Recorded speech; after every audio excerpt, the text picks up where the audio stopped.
Focus on B, the video series where I spent about 20 or so minutes playing and talking about a game that I've got some thoughts on. And this is way too fucking loud. Oh my god.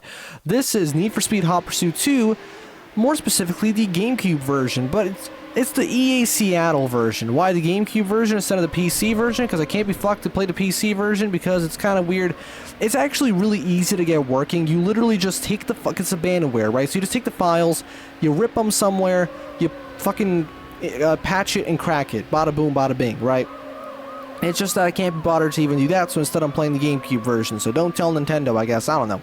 So, why am I playing this? I've already done a Vivid Noise, over a year ago now, on the legendary PlayStation 2 version, haven't I? Well, that's the thing. It was the PS2 version. But this is the version that I grew up with. Well, I mean, the PC version, but they're identical. It's literally, when I'm playing with a high resolution like this, it's practically the same thing. Okay, the textures are a little bit different looking as well.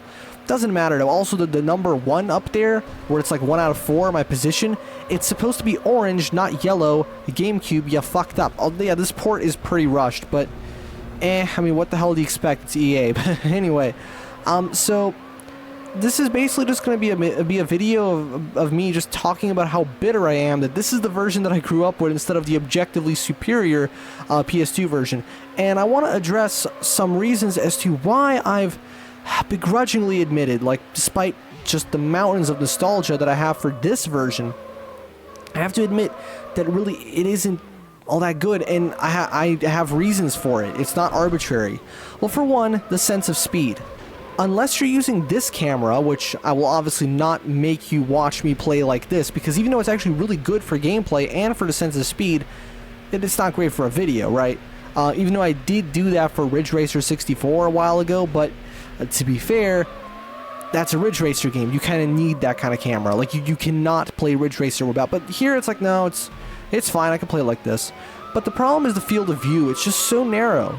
Like, that's not typically an issue in a third-person racing game, you know. It's the field of view is mainly a problem in stuff like a first-person shooter, but hot damn, the sense of speed, despite the fact the game runs at a very solid 60 FPS, the sense of speed is just not there. The game feels slow as shit. Like, seriously.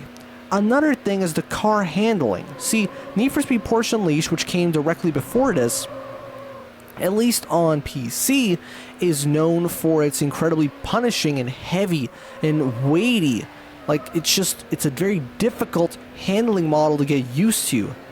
But here, the handling is so floaty. Like, the cars don't feel like they have any presence on the track whatsoever. Again, this is slightly alleviated by using this camera. I must admit, like, when I use this camera angle, it's not as bad. Like, I feel like there's a little more tension going on, right?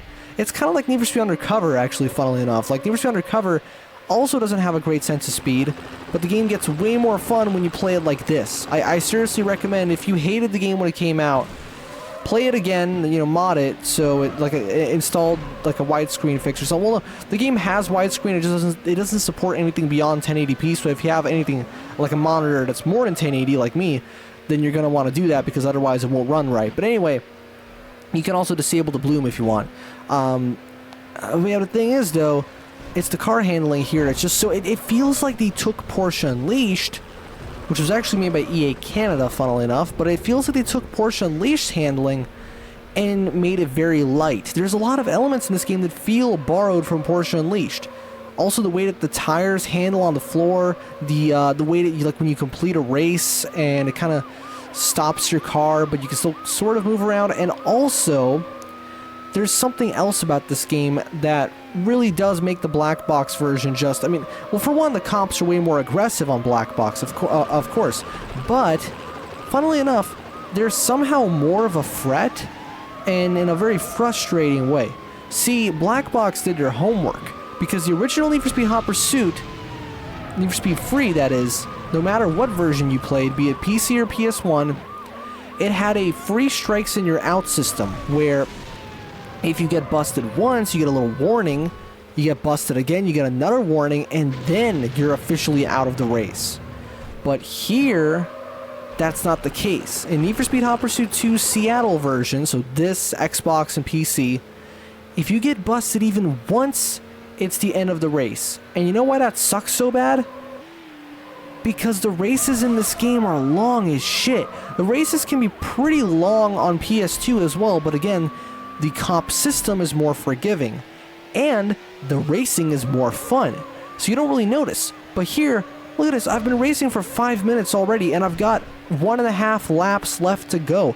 There are some races where you're expected to complete 5 laps of a track that takes 4.5 minutes to go around just once. Like, that's fucking insane. It's like a 13-minute race. And it's just one of them, right? And I understand this was when... I know it's easy to just attribute this to, oh, well, attention spans, but no. Previous Need for Speed, like Need for Speed High Stakes, actually got it right, and Porsche Unleashed. Both have shorter tracks. Porsche Unleashed tracks, I think, are a little bit longer, but that's mainly because they're point-to-point, a lot of them. So, it compensates for that, compared to doing free laps of a shorter track. But with High Stakes, it really wasn't an issue at all. In High Stakes, the tracks are a very reasonable length, other than the ones on the PC version that were carried over from Need for Speed Free, of course, which is what made that game kind of not really have its own identity quite as much. My opinion on that game has changed greatly. I think it's much better than I remember, and I actually have really grown to like the PS1 version for its challenging handling. I know I flip-flop a little bit when it comes to that sort of stuff, but for this version, man, it really annoys me because it's like I want to look at it and think of it as like it's my baby, man. It's the game that I played when I was a kid on my aunt's computer, or on my first computer, because it was like the only thing it could run. And, well, no, I'm sure it could have run the previous games, but I didn't know they exist. And even if I did, the DRM probably wouldn't have allowed them to work. Actually, no, I had Windows XP on my first computer, so maybe it would have worked. I'm not sure. But that's not the point, really. The point is that it's so disappointing, because this game actually has a couple elements that do give it a little bit of an edge in some ways, the PS2 version. For one, obviously on PC and even on GameCube, the visuals have the potential of looking way better. The frame rate is also way better. Even on, again, the GameCube, which is the weakest of the free platforms this version of the game was on, obviously with the most powerful being PC, then Xbox, it still runs buttery smooth. In fact, that was a consistent thing among a lot of the Need for Speed games from this time on GameCube, surprisingly enough. Like Underground 1 runs great on GameCube. Underground 2, I think Most Wanted as well. And funnily enough, that's not actually a sign of great optimization. That's a sign of a lazy port. You know why? Because the PS2 version was hard locked to 30, so it'd be consistent. The thing is, even though, for example, Need for Speed Underground can run super smooth a lot of the time on the GameCube, whenever there's more opponents on the screen, it wouldn't do that because, well, there's more opponents on the screen, so the GameCube would struggle a bit. I still would recommend you play that version. In fact, if for whatever reason you can't get the PC version working properly because it's a bit iffy, like compared to Underground 2, it's a nightmare to get working. At least in my experience, I've never had any luck with the PC version. The PC version of Underground 2, no problem. It'll crash like every now and then, but with the PC version of Underground 1, it's just fucking impossible. So I actually would recommend, if you want that smoother experience, to play the GameCube version. It's actually a really solid alternative, I would say. Let's see, McLaren F1. Yeah, fuck it, let's do a delivery. I'll try out the regular, like, racer mode, because this game is split into 2 modes, right? What they've done here is there's 2 different careers. There's a racer career and a cop career. Both games are like this, of course. Well, no, not a cop career. A race career with traditional races, and then a hot pursuit career where you're doing hot pursuits. I'm not really sure why they split it up into this way. I think it would have made more sense just to focus entirely on it's. I imagine it's padding. I bet that EA probably wanted both developers to just, okay, so we've designed a bunch of races with the hot pursuit in mind, but it's not quite long enough. So go ahead and just make the player do a bunch more shit where they're just racing normally. It's not inherently a problem, it just seems a bit pointless to me. I mean, that hasn't stopped me from completing both campaigns several times because I am insane, but, I don't see that as a worthwhile investment. Also, this is probably the only car in the game that is actually kind of fun to drive because it is genuinely really fast. I mean, I'm scared to find out how fast it would feel in this camera angle? I mean, let's find out. And you know what I just did right there? I did something that the future Need for Speed games would never let you get away with. And that is, I just reset during a cop pursuit. See, because what they did was, to stop cheesing, of course, in future Need for Speeds, well, future, you know what I mean, like, Most Wanted, Carbon, and all that. If you reset during a pursuit, fuck, did I just, okay, it did not catch my tire. You are instantly busted. They do this in order to stop you from just kind of getting yourself out of a sticky situation. But here, you can actually reset, and you are not penalized in the slightest. Like, you just keep going. Which, I mean, I guess I can't really complain about it because it lets me get out of certain situations that I typically wouldn't be able to get out of. Oh man, I love the way the fog lifts right there. But at the same time, it is a bit of an oversight. But I mean, it was the first Need for Speed game to properly have the cops be a part of it since. Okay, well, Porsche Unleashed has the cops. That's the thing. Porsche Unleashed has cops. Oh, fuck, come on, reset. Wait, not reset. Oh, damn it. Nope, now I gotta restart. Because there's no strike system. It's free. It's one strike and you're out, right? You just spawn in, you get busted, and you're gone. You gotta do it again, which is kind of frustrating. Good thing this event is relatively short, however. But yeah, so in Porsche Unleashed, you did have the cops. There was no police system, so to speak. Cops would drive around, and they would just be moving obstacles, right? Hot Pursuit, obviously, and High Stakes did have proper cops, however. Then, again, for Porsche Unleashed, they dumbed it down, and I'm not sure about Motor City Online. Did that game have a legitimate police system, or maybe you could drive police cars? Because it was like an MMO-type game that has been kind of revived. Well, not really. You can't play the game online anymore, but someone made, LGR did a video on this, someone made a custom launcher for the game that lets you still access the game files and kind of drive around. It's just not the way it's not the way the game was originally designed, but still, it makes me wonder, though, did the game have like an open world or something? Because imagine like an MMO without an open world. I mean, maybe it's not a requirement. I mean, MMO stands for Massively Multiplayer Online, not Massively Multiplayer Open World, right? So it could be just a lobby-based thing. I'm not sure. It's one of those things that's like lost to time, really. Like, only people who were around at the time and played the game can describe what it was truly like, which is really scary to think about because that was over 20 years ago, and so, yeah, I don't know, just the memory is, I mean, unless someone happens to be recording their screen or something, but I highly doubt anyone was doing that. But I mean, screen recording software did exist, it's just it wasn't quite as easy to get working nowadays compared to like fucking any schmuck can just open OBS and just bada boom bada bing, right? Even on a pretty mid-tier system, and it'll run no problem, as you can see. But anyway, back to Hot Pursuit 2, though.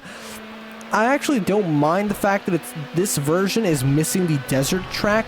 It was never really my favorite, because if you didn't know, the PS2 version has one more track, a theme. It's like a desert. It's essentially like a remake of Red Rock Ridge from Need for Speed Hot Pursuit, the original.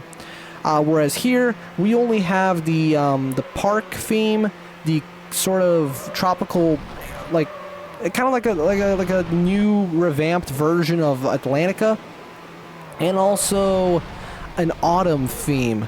That would probably have to be my least favorite of the ones here, but I don't know why, but this is the only theme that oh no, there's also this very Greek feeling theme, like this level just feels like it's in Greece, right?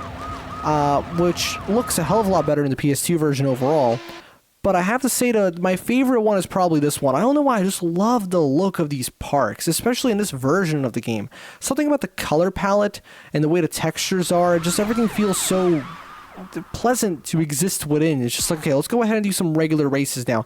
Another thing that this game actually does compared to the PS2 version is that, well, this version of the game, I mean, is the fact that let's go ahead and do a knockout. Well, for one, yeah, I like the way they handle the knockouts better here, because the knockouts are lap-based instead of entire race-based, as in, you don't have to complete, like, oh, fuck, automatic, whatever. You don't have to complete a bunch of races, you just complete, a single, speed it up, come on, there you go. You only have to complete just the one race with a few more laps than usual. And another thing that this game does, this version does, is that the opponent limit is actually higher even in Hot Pursuit mode. So in Hot Pursuit mode in the PS2 version, I get it, because the PS1 wasn't all that powerful. So in the PS2 version, I said the PS2 version of the game, you could only have 3 opponents if you also had cops. Now that is a massive improvement compared to 1 opponent like back in Need for Speed Free and High Stakes, but still it's a little bit empty. Whereas here, even when you have like all of the cops enabled, you can still have about 5 opponents. So that's a lot of cars on screen at once. And in the regular race mode, you can have up to 8 opponents, which I think is actually closer to how the PS2 version is anyway. Also, the shortcut is completely fucking useless. I do like the dripping water detail. That's nice, but it's okay. Actually, it's not that bad. I think often I find myself kind of slowing down too much here, but as you can see, it's if you're not shit at the game like I am. Admittedly, though, I think the autumn levels are quite nice looking. I like the big bodies of water that you see, not to mention at the very distant, like the background mountains, and the colors in the trees are really, really pastel, really nice. But I find the track design itself very boring. Now, granted, I don't think the track design in this game is all that special to begin with, but that's really... I mean, what is there to even say about track design in a game like this? Unless it's like, if it's not bad, it's probably not going to be anything amazing. And if it is bad, it's probably going to be bad. But it's not bad. It's just kind of...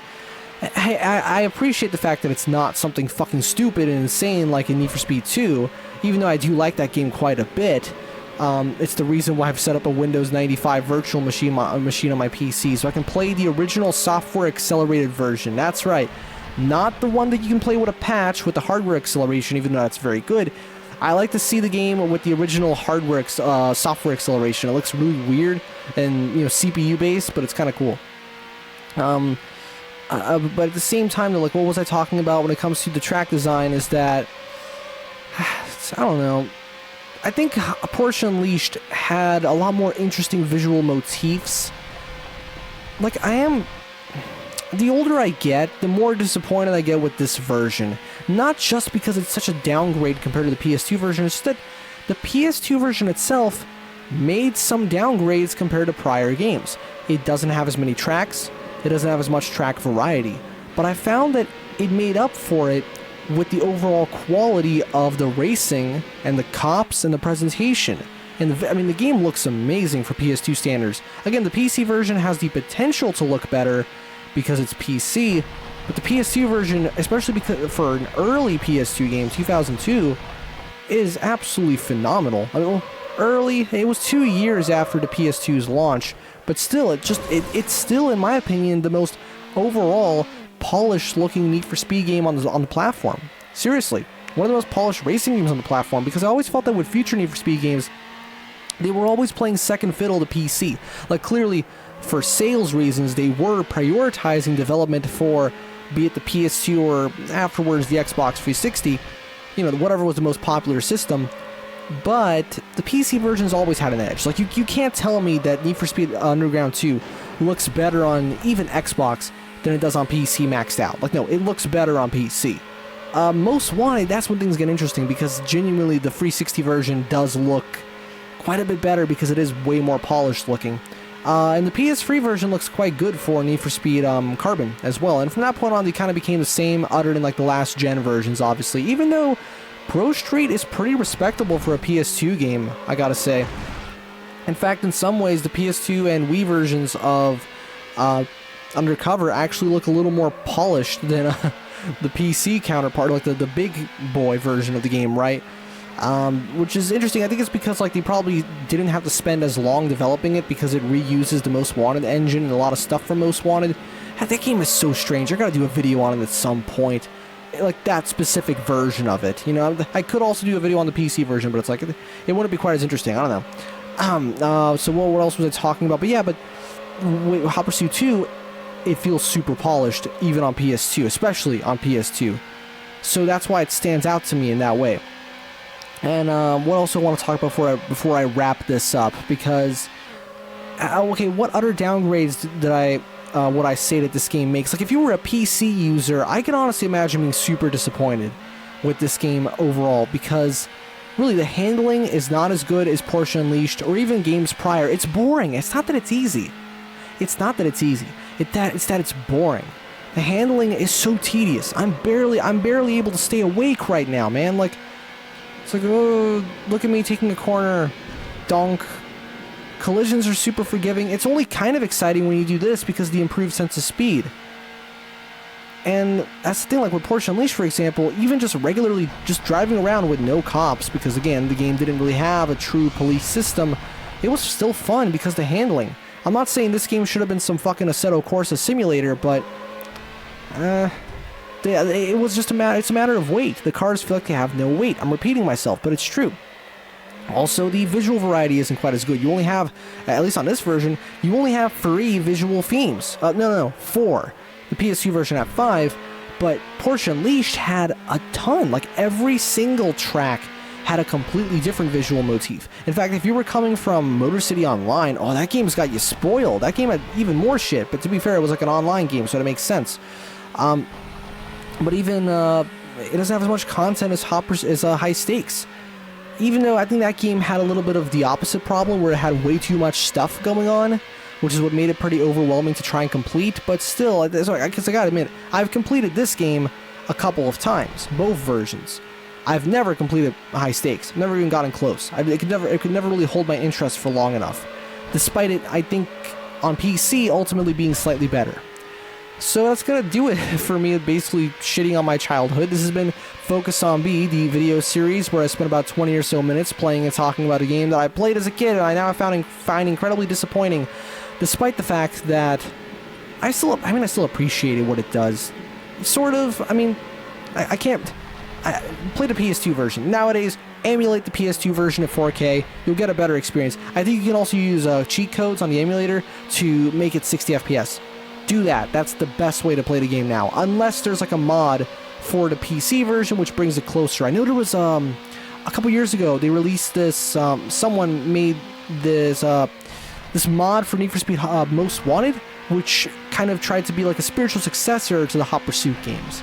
And it was really cool, too. I don't remember what it was called, but just look up, like, Most Wanted Hot Pursuit mod or something like that. But it was really great, really polished as well. It basically, it brought back the spirit of the Hot Pursuit games in the Most Wanted engine, and it was really well done. So anyway, yeah, that's what I was going to do for this episode of Focus on B. I'll see you guys next time. This has been Need for Speed Hot Pursuit 2, PS2, GameCube, Xbox, and PC 2002.